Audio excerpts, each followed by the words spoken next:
Olá, querido professor, querido aluno da Escola Bíblica Dominical, que a paz do Senhor Jesus te encontre muito bem onde quer que você esteja. É sempre um prazer poder falar com você diretamente dos estúdios da ADC-TV, a TV da Assembleia de Deus em Criciúma, Santa Catarina. Nós estamos no terceiro trimestre da nossa querida EBD e como vocês que nos acompanham através desse nosso canal sabem que nós optamos aqui em Criciúma trabalharmos a nossa lição do discipulado nesse terceiro trimestre, visto que a nossa querida CPAD não nos forneceu uma lição para esse terceiro trimestre por conta desse desequilíbrio de funções que essa pandemia que toma conta do mundo e do Brasil veio a causar no nosso meio. Muitas cidades, alguns estados têm ainda suas igrejas fechadas, não há frequência de membros, então a CPAD decidiu trabalhar dessa forma. E nós, aproveitando essa oportunidade, inserimos aqui na nossa grade curricular a nossa lição do discipulado e estamos preparando os nossos discipulandos nas nossas igrejas e também recebendo as pessoas que estão chegando para o Evangelho e desejam se integrar à membresia da igreja e também se batizar em águas, receber a instrução já na escola dominical e aproveitando esse percurso desses 3 meses desse trimestre, tanto alunos como professores vão se preparando para trabalhar o discipulado e receber o discipulado. Já estamos na lição de número 3, está aí na tela o título proposto, o discípulo e a necessidade de salvação. A necessidade é aquela força que gera a demanda. E a demanda é algo que deve ser suprido. Suprido por quê? Por alguém que produza um serviço ou um produto que vá aplacar essa necessidade ou essa falta de alguma coisa que é muito imprescindível para quem está necessitando. E a humanidade em que nós estamos inseridos e no tempo em que nós estamos vivendo precisa reconhecer a necessidade de Deus. Por quê? Porque vivemos um mundo com muita modernidade, com muito desenvolvimento tecnológico e científico, e esse desenvolvimento da humanidade pode gerar aquela falsa sensação de que o ser humano sem Deus ele pode viver a sua vida de uma forma equilibrada e bem-sucedida. E nós sabemos que ao homem há caminhos que parecem direito, mas o final de todos eles é a morte.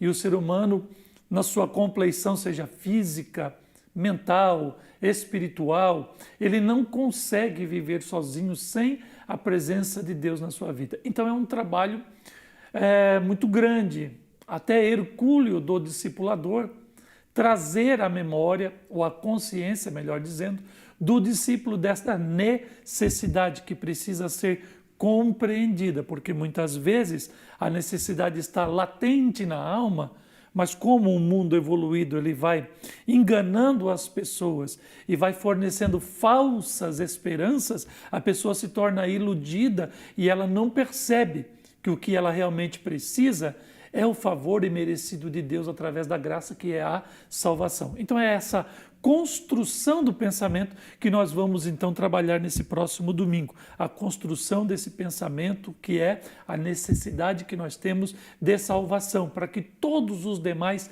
problemas da nossa existência sejam aplacados pela graça de Deus. Nós temos o texto de ouro para esse próximo domingo, Atos 4:12, aquele discurso do apóstolo Pedro, e em nenhum outro há salvação, porque também debaixo do céu nenhum outro nome há, dado entre os homens, pelo qual devamos ser salvos. Então é em Cristo Jesus que nós temos essa bendita graça da salvação e temos essa necessidade, essa falta de solução do nosso problema principal, que é o pecado, supridos. Só em Jesus temos a salvação. 4 tópicos para esse próximo domingo, para essa lição: a origem da necessidade da salvação, quando isso se origina, o que é e o que não é salvação, porque há efeitos que são produzidos pelo próprio coração do homem, que muitas vezes entorpecem os nossos sentidos e nos tiram e nos tiram do equilíbrio necessário para entendermos e compreendermos o que é salvação, como nos salvamos e como é viver salvos na face da terra. Participação humana na salvação, tópico 3, e as bênçãos da salvação. Então a gente vai conceituando para terminar a lição falando das bênçãos da salvação e o privilégio de sermos salvos. Então nós vamos introduzindo a lição desse próximo domingo, e aí então essa introdução ela vai estar falando dessa necessidade espiritual, como está grifado ali, que é ser salvo, ou seja, receber a grande salvação. E nessa lição estudaremos o que a fé cristã, por meio dos ensinos da Bíblia Sagrada, tem a nos dizer acerca desse assunto, porque não é em todas as matizes de fé que você vai ver um sistema salvífico todo estruturado, um projeto, um planejamento para a salvação da humanidade, como a Bíblia Sagrada nos apresenta. Desde a cosmovisão judaica no Antigo Testamento, da história de Israel, da formação desse povo, da constituição do culto divino no interior ou no seio da nação de Israel, até a significância de todos esses símbolos no Novo Testamento, especificamente na pessoa de Jesus Cristo, e a equivalência que em Jesus Cristo há de todos esses símbolos do Antigo Testamento que estão em Cristo Jesus, essa equivalência para a nossa vida, pela prática da salvação, para a realidade e os efeitos da salvação na vida dos salvos, nesse tempo presente, que é o tempo da graça, que é o tempo da igreja, o tempo em que Deus está nos salvando. Então, salvação é uma necessidade, já falamos dessa demanda e vamos agora entrar na lição que vai falar dos meios pelos quais Deus se utiliza para salvar o homem. Então nós temos aqui o primeiro tópico da nossa lição, a origem da necessidade. A salvação ela é eterna, o evangelho é eterno. Jesus morreu como Cordeiro de Deus antes da fundação do mundo, mas quando se origina a necessidade da salvação. Por quê? Porque quando Deus cria o ser humano, ele não tem necessidade de salvação. Por quê? Porque ele não está caído, ele não está dominado pelo pecado, ele não está influenciado pelo pecado e nem separado de Deus. Ele vive um estado de inocência plena e ele tem todas as suas necessidades supridas, mas é a partir do momento em que ele peca que ele passa a ter a necessidade da salvação. E o plano de Deus é tão extraordinário que Deus, na dimensão da eternidade, usando daquele atributo incomunicável da onisciência, ele conhece sim, porque ele analisa o antes, o durante e o depois da história, que o ser humano necessitaria da salvação. E Deus ele não impede esses processos, porque, como já falamos, a salvação e o relacionamento com Deus é baseado em amor, e amor fala de liberdade. Ou seja, não há prisões na adoração com Deus. Quem se aproximar de Deus para adorá-lo, vai o adorar em espírito e em verdade, com liberdade, com proatividade. Ele se aproxima de Deus, ele deseja a Deus, ele se entrega a Deus, ele se rende a Deus e a salvação acontece no coração daquele que sinceramente agir assim. Então nós temos no primeiro subtópico desse nosso primeiro tópico da lição, a origem do pecado. E aí, professor, você precisa tocar aqui nessa questão do termo original do grego, armatia, né? Tanto que quando vamos estudar sobre a doutrina do pecado, nós estudamos armatiologia. Então a armatia no grego fala de errar o alvo. E trazer isso para um sentido amplo, espiritual, quer dizer o seguinte: o ser humano caído jamais terá condição de acertar o alvo. Ou seja, ele não tem mais condições de acertar. Lembra que na lição passada nós falamos que a fé vem pelo ouvir e do ouvir a palavra de Deus? Que a fé é um dom para a salvação do homem? Ou seja, Deus ele opera a salvação de uma forma tão plena, tão extraordinária, que Ele nos dá as ferramentas necessárias para que a salvação aconteça. E uma delas é a capacidade de o homem, em Cristo Jesus agora, ele conseguir acertar acertar o alvo. Então diz o texto, a palavra pecado possui diversos significados e entre eles o mais utilizado nas reflexões cristãs é errar o alvo, é não conseguir fazer aquilo que é certo. Então a tendência do homem caído e corrompido é sempre ir ao abismo, é sempre errar, é sempre não acertar. Mas Deus, Ele vai intervir nesse processo, por quê? Porque sem a ação dele, os homens jamais se salvariam. Então a salvação, ela acontece por misericórdia, por graça, por obra de Deus, inclusive nos dando as ferramentas para acertar a melhor de todas as flechas, que é o quê? Reconhecer o senhorio e a soberania de Deus e a misericórdia de Deus que está encontrada na pessoa de Jesus Cristo, o Filho do nosso Deus. E aqui nós temos as consequências do pecado. O texto bíblico é claro em apresentar o que ocorreria com o homem e sua posteridade se o mesmo desobedecesse a Deus cometendo o pecado. Então ali em Gênesis 2:17 está escrito, porque no dia em que dela comeres, certamente você morrerá. Então nós temos aqui a solidão do homem que agora se separa de Deus, porque o pecado ele separa o homem de Deus.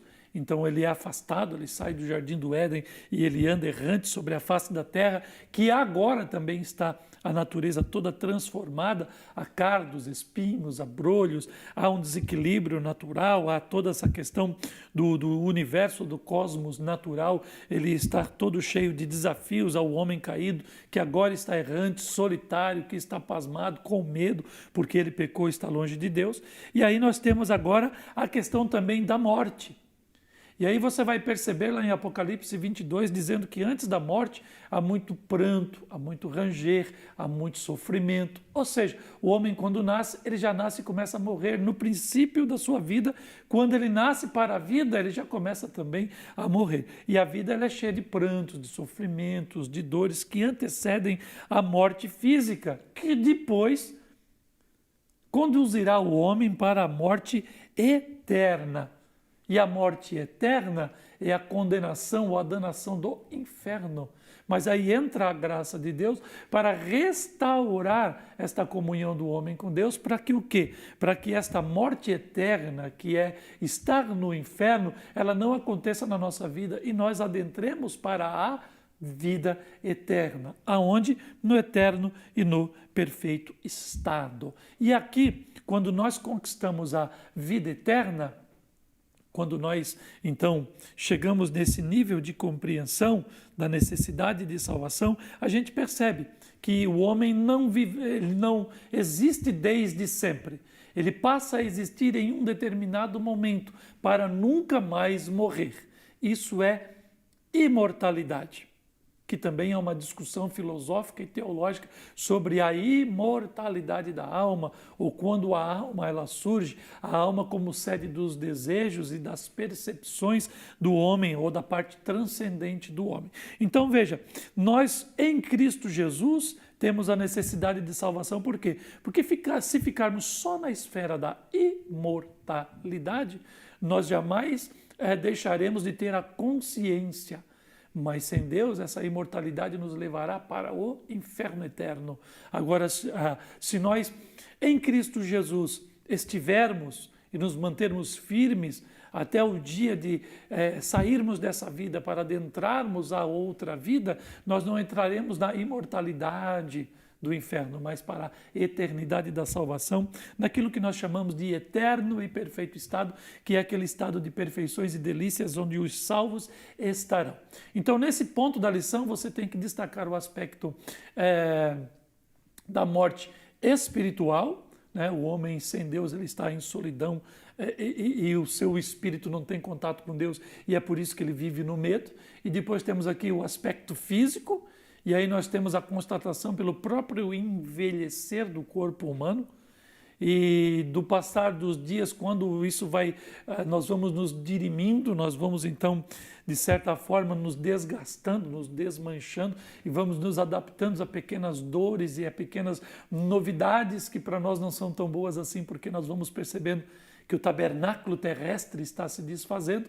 E por fim, nós temos a questão que eu já abordei da morte eterna, que você deve destacar muito nessa lição também. Por quê? Porque o mundo moderno oferece essa concepção da felicidade terrena e da vida que vai se acabar aqui.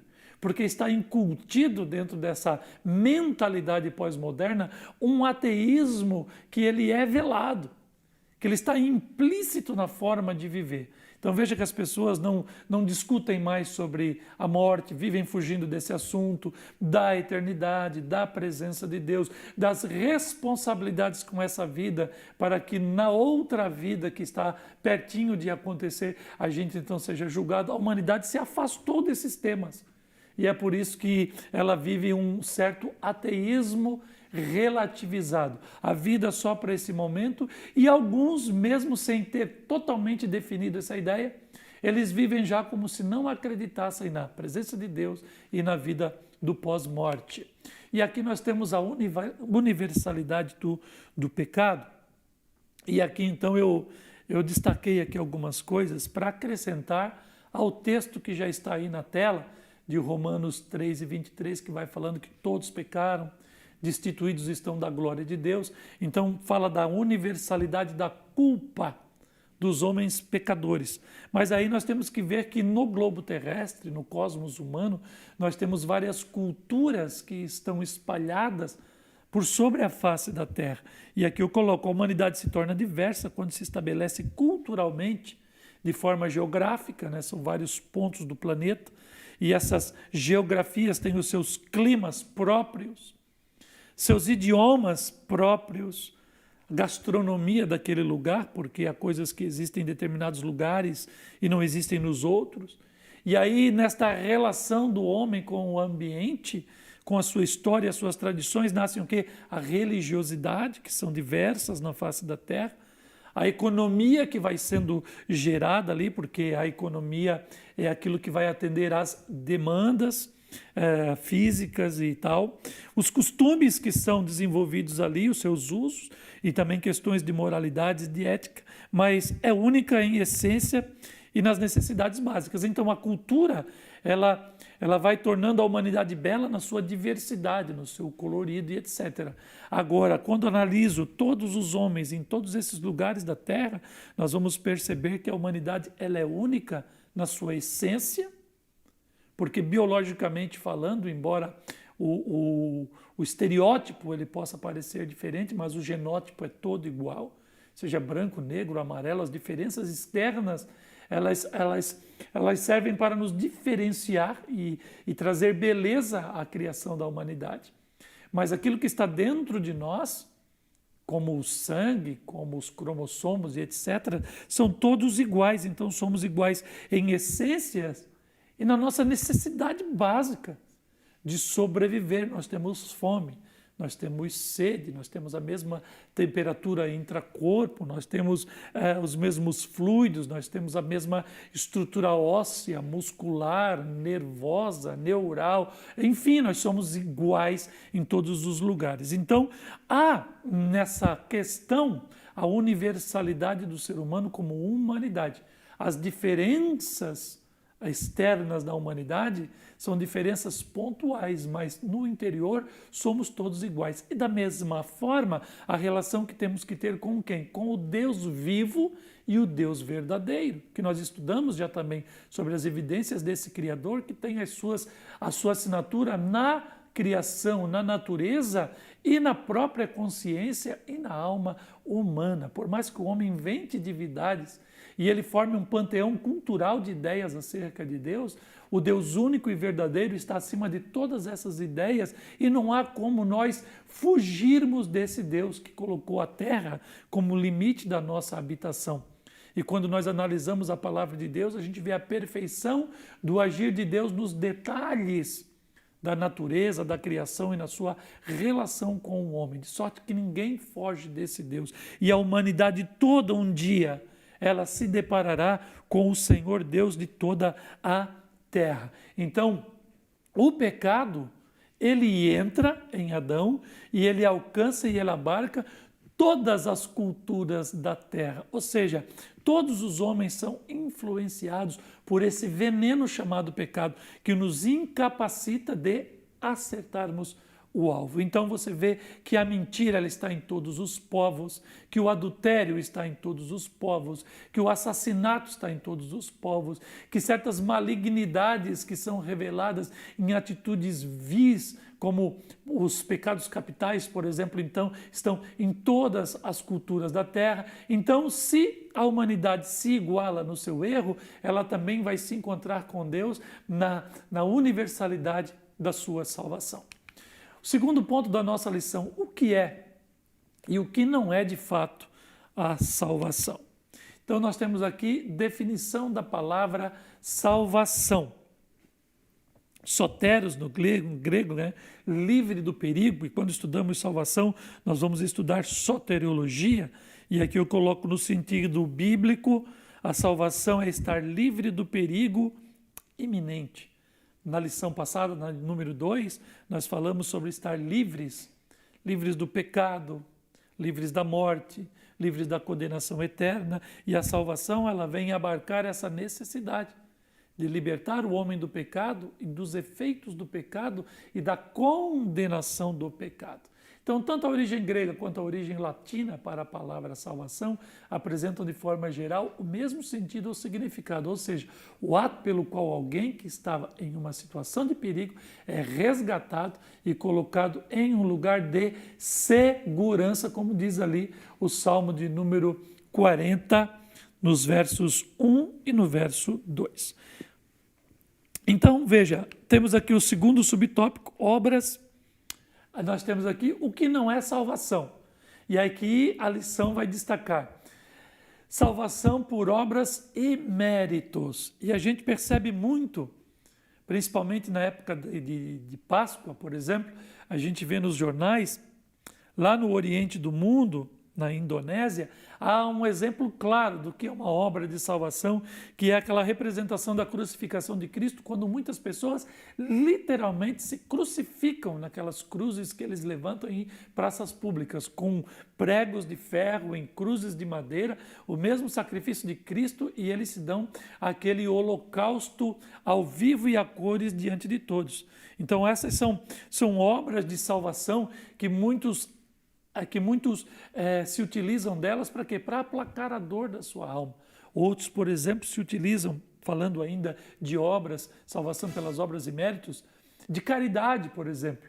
Confundem o amor ágape de Deus, que ele é muito mais profundo e muito mais alto, com uma conotação mais elevada e com abrangência muito grande na salvação dos homens, com o amor, por exemplo, de caridade, de filantropia, daquela coisa de se sentir bem porque você doou alguma coisa para alguém, entregou aquilo que estava usado para você e agora vai fazer bem por aquele que jamais teria nem o usado, que para ti já não significa mais nada. Então, pessoas que se utilizam das obras, muitas vezes elas fazem das obras subterfúgio.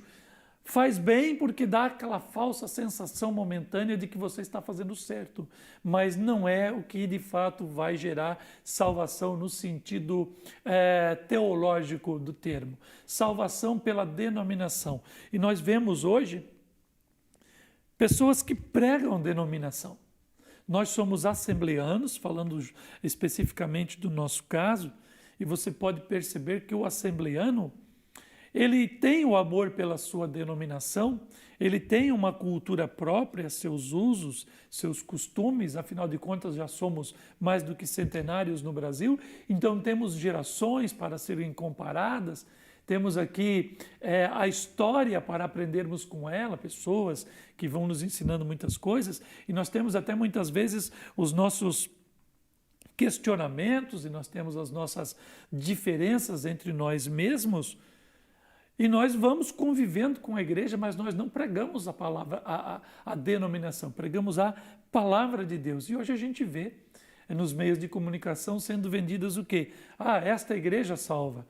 É aqui que você vai encontrar a salvação. Você pode estar andando por muitos lugares. Alguns vêm até com uma conversa mole, né?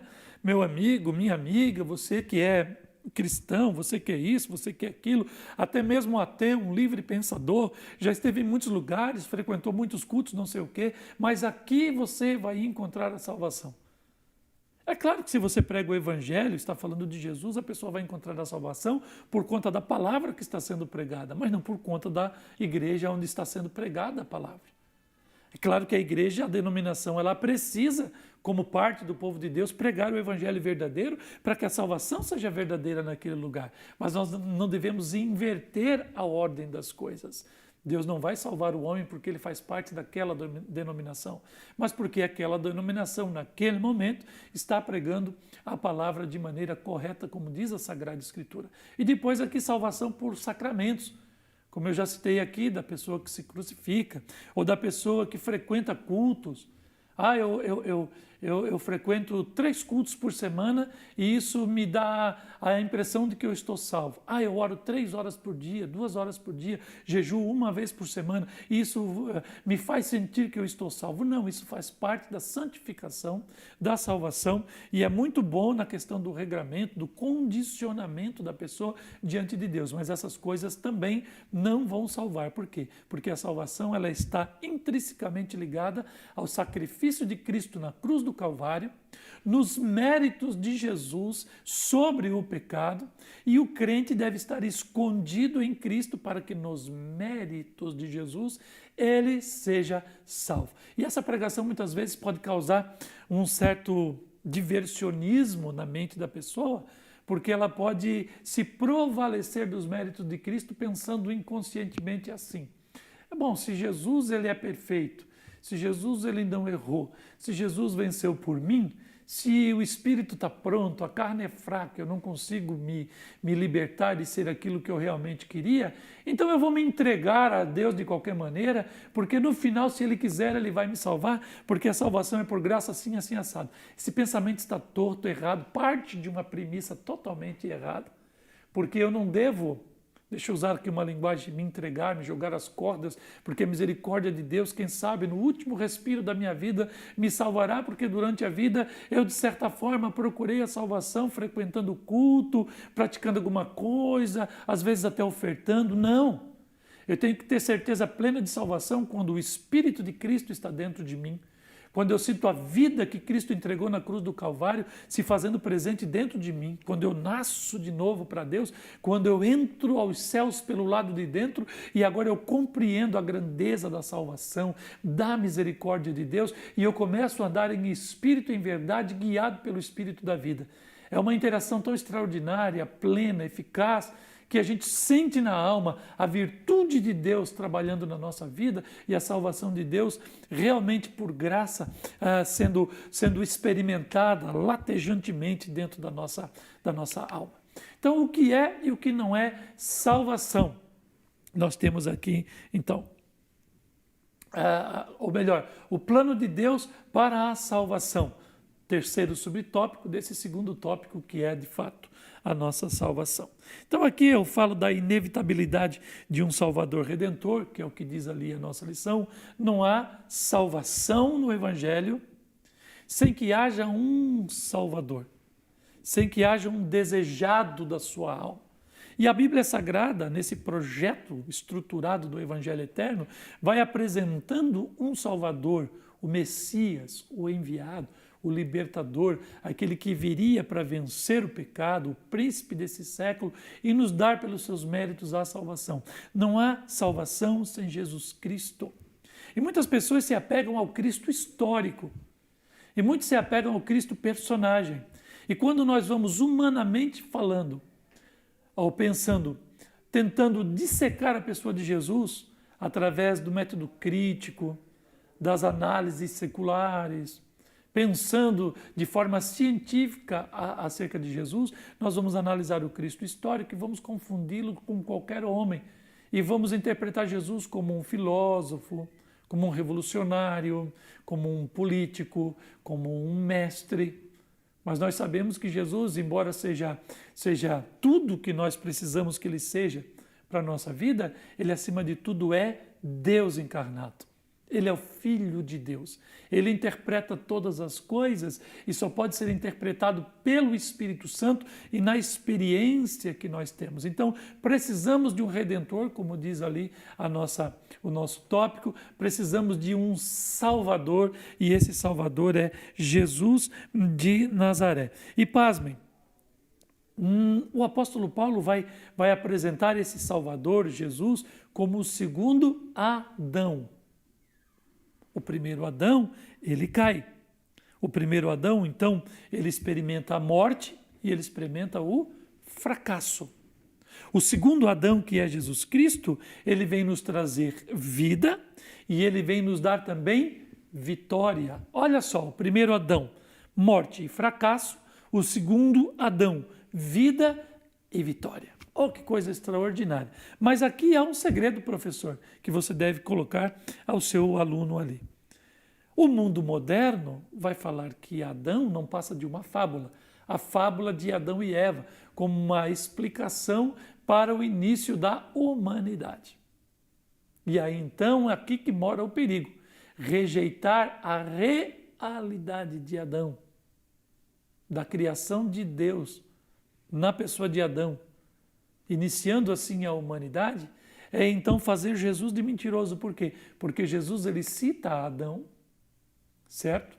E o apóstolo Paulo estrutura toda a soteriologia ou a salvação em Adão, no primeiro Adão e no segundo Adão, que é Jesus. Então, se não existe Adão, se isso aqui é uma fábula, se isso aqui é só uma figura de alegórica, então Jesus também não é real e toda essa estruturação que estamos falando não passa de fábula e uma teoria. Mas nós estamos falando de realidade e nós não estamos brincando com coisa séria, que é o quê? A salvação do homem e o seu condicionamento para a eternidade. Então, de sorte que todo esse pensamento moderno, ele vai contra as coisas de Deus e ele vai trabalhando de forma tão sutil e sorrateira que vai tirando do coração da humanidade esses personagens reais e os valores que eles representam para toda a humanidade.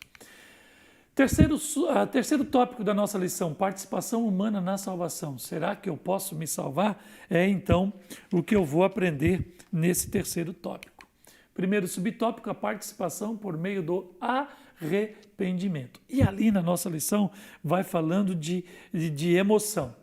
Há um texto bíblico que diz que enganoso é o coração do homem mais do que todas as coisas. Quem o conhecerá? Então, se eu for me basear pela emoção e pelo sentimento, eu certamente vou errar.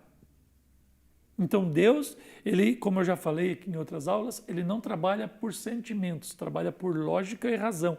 Tanto que ele nos dá a sua palavra como um documento imutável que vai então trazer o extrato de toda a ciência de Deus que quer salvar o ser humano. Então, quando nós olhamos para o homem, por causa do desequilíbrio do pecado, das suas necessidades, dos seus flagelos, ele está emocionalmente abalado, sem nenhuma condição de acertar o alvo, porque ele está corrompido e caído. Portanto, suas emoções também lhe trairão. Então, não é através da emoção, dos sentimentos, que ele vai se salvar. E aqui há também a questão do intelecto, permitindo que com a pessoa reconheça o seu erro e a gravidade do mesmo. É aqui que a salvação começa a se formar na mente humana. Quando eu me arrependo racionalmente. Quando então eu reconheço que Deus, ele é o Criador de todas as coisas. Quando eu começo a perceber que o meu estado caído e corrompido, ele tem como premissa o pecado original, e que eu não tenho remédios, e que eu não tenho armas, e que não há solução para os meus problemas. E aí, professor, você pode analisar que o mundo moderno vai dizer o seguinte: o alcoolismo é uma doença incurável.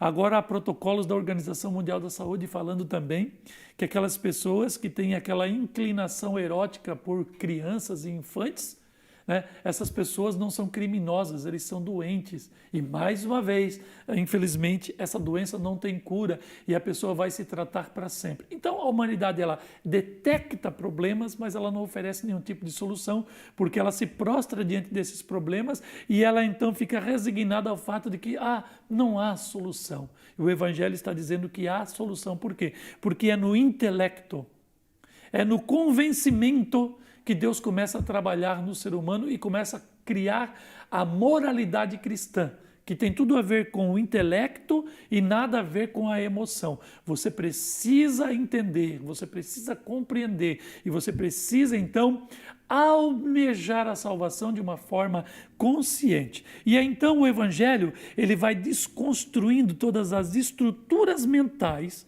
que vão aprisionando o ser humano dentro das suas prisões. É por isso que Paulo vai dizer que o Deus desse século cegou o entendimento dos incrédulos para que neles não lhes resplandeça a glória de Deus. Ou seja, não é que a humanidade não vê, ela está vendo aquilo que o príncipe desse século quer que ela veja. E depois nós temos a questão da vontade aqui, despertando no ser humano o desejo de não mais praticar o pecado. Então, quando o intelecto ele é desconstruído das estruturas humanas e agora dentro dessa mente é construída uma razão que está pautada na palavra de Deus, agora os sentimentos eles estão todos dominados e a vontade é uma só: agradar a Deus e abandonar o pecado. De sorte que quem não for desconstruído pela palavra e reconstruído moralmente pelo Evangelho, ele nunca vai conseguir, através da vontade, renunciar ao pecado. Agora, quem conhece a Deus, quem compreendeu a Deus, quem se arrependeu na razão, ele vai renunciar ao pecado e vai servir a Deus moralmente de forma santa e pura. Participação por meio da fé. Então eu já coloquei para vocês aqui que nós precisamos entender que, humanamente falando, as pessoas têm crença. Crença. Elas acreditam em várias coisas. Mas na questão da salvação, nós precisamos atuar pela fé. O justo viverá pela fé. Só que a fé no sentido salvador é um dom de Deus. Então, a fé bíblica é diferente da crença humana. Elas se antagonizam, elas às vezes até se rivalizam. Então, a fé salvadora, ela é divina, porque é um dom que vem de Deus. A crença, ela é humana. A fé bíblica, ela é salvadora. A crença humana, ela vai levar ao homem a um alívio da sua consciência ou do desencargo de uma consciência, de uma culpa. Então ela vai se sentir livre numa situação específica de medo, mas ela continua aprisionada porque ela apenas crê. Crê em qualquer coisa, em qualquer Deus, naquilo que se apresenta para ela, ele convence racionalmente e logicamente que é certo crer daquela forma. A fé verdadeira traz contrição, e contrição é um derramar. É um se entregar a Deus, entendeu? É um se desfazer diante de Deus para ser reconstruído. A crença humana ela é justificadora. O homem não reconhece os seus pecados, ele se defende, ele procura se justificar de alguma maneira, ele vai se escondendo como Adão e Eva se esconderam por trás daquelas folhas que eles prepararam para cobrir a sua nudez. Então olha quanta coisa aí, A fé verdadeira é divina, salvadora, traz contrição. A crença humana, é um desencargo de consciência justificadora. A fé bíblica ela é espiritual e a crença humana ela é baseada em quê? Em tradicionalismo. E há filhos de crente dentro das igrejas evangélicas que não aprenderam ainda a exercer fé. Eles apenas acreditam porque eles foram criados num ambiente onde se ouviu falar alguma coisa. Não que no ambiente da igreja esteja se falando mentira, mas ela não experimentou ainda a verdade que é pregada naquele ambiente e ela está apenas no ambiente da crença. Então veja que o homem ele precisa de Deus para que ele saia da crença, para que ele então exerça a verdadeira fé. E aqui participação do homem por meio da conversão. O nome conversão por si só já é uma mudança de rumo, no grego é uma metanoia, é um retornar em 180 graus. No sentido bíblico é um novo sentido de vida. Ele é de fato um recomeço, mas é um recomeço, professor, Você tem o texto aí na tela para você ver as passagens bíblicas ali, mas isso aqui para nós que damos aula e temos aqui a responsabilidade com os nossos alunos, a gente precisa entender isso. É um novo rumo, é um recomeçar, mas é um ato posterior ao quê? A regeneração. Eu não consigo me converter antes de nascer, nascido de novo. Regenerar, geração, Gênesis, começo. Então, um recomeço, uma regeneração, uma nova vida, no sentido bíblico, no sentido teológico da estrutura da salvação. É o próprio nascer de novo, a regeneração. Então, eu preciso nascer de novo para que eu possa ter a mente em Cristo e agora decidir ter um novo rumo. Porque senão eu vou ser um tradicionalista. Eu vou cair no erro lá do ponto 2 da nossa lição, que é salvação por obras, por méritos próprios e etc. Então, a conversão, ela vem depois do novo nascimento, que é uma obra do Espírito Santo, que estava na criação do mundo. Lembra que o Espírito Santo criou o mundo? Ele criou, ele é o Espírito que dá vida ao homem, ele é o Espírito que gerou Jesus no ventre de Maria, e ele é o Espírito que gera o novo homem para Deus. Te dou 4 exemplos do Espírito Santo como Criador.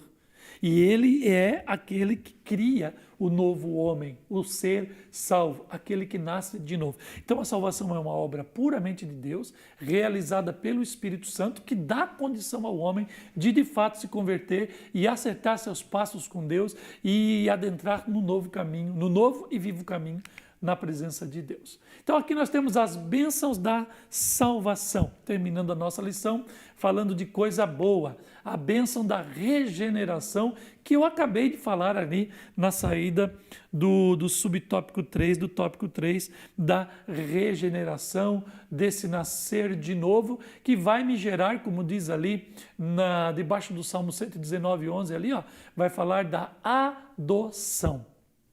Adoção, que nós estudamos nessa lição de Efésios, no trimestre 2 do ano de 2020, que é uma linguagem do mundo greco-romano, que não era muito percebida ou muito bem-vinda na visão ou na cosmovisão judaica.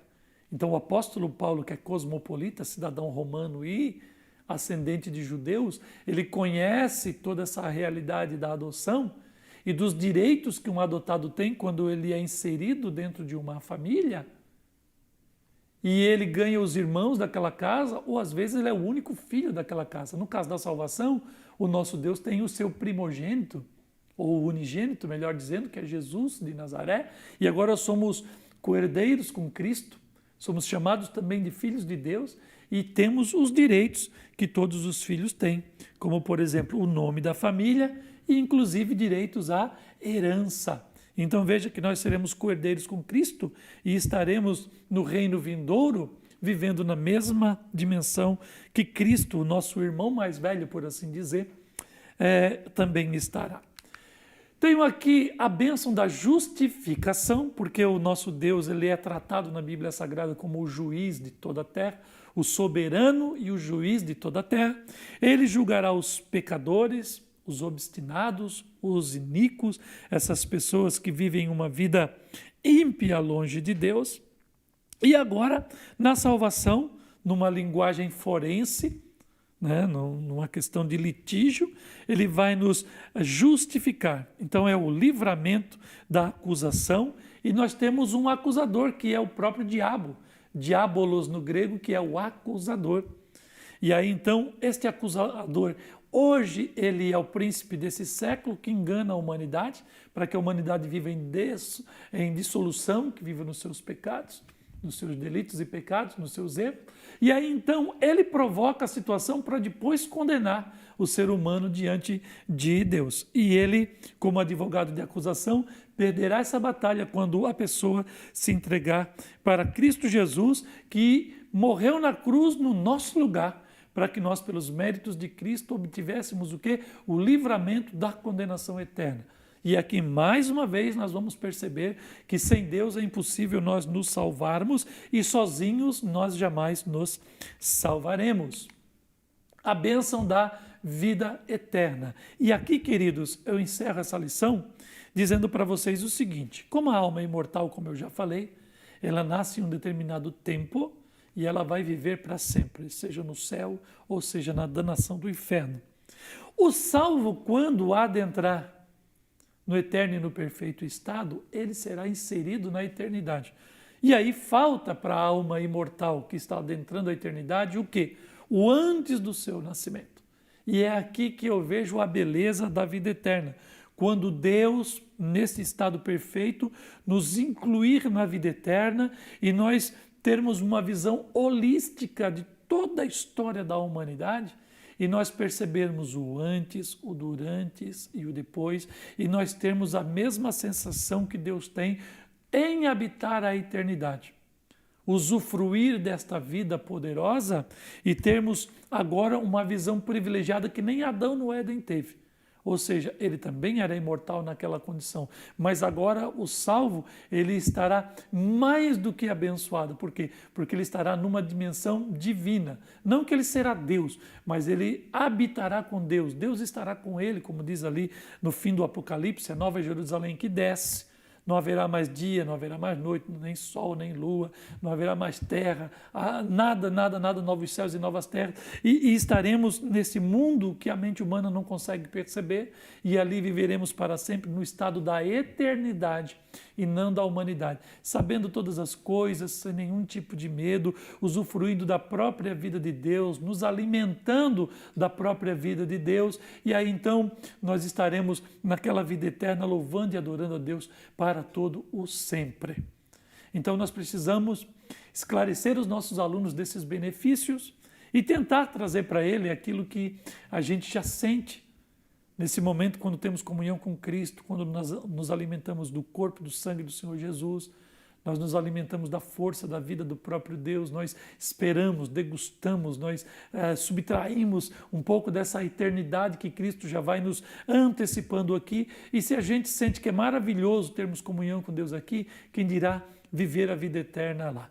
E em contraposição a essa posição de eternidade, a gente imagina antagonicamente essa ideia de extrema felicidade, como será no inferno eterno para as pessoas que negarem a salvação nesse presente. Que Deus tenha misericórdia. Concluindo, a salvação, sem dúvida alguma, é a maior e mais importante bênção de Deus para as nossas vidas. A Bíblia chega a dizer: pois que adianta o homem ganhar o mundo inteiro e perder a sua alma?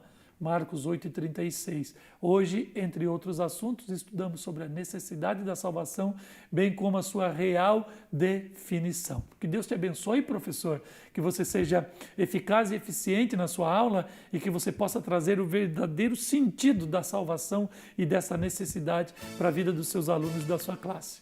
Aqui estamos na prática, aqui estão os créditos. Até a próxima aula, em nome de Jesus.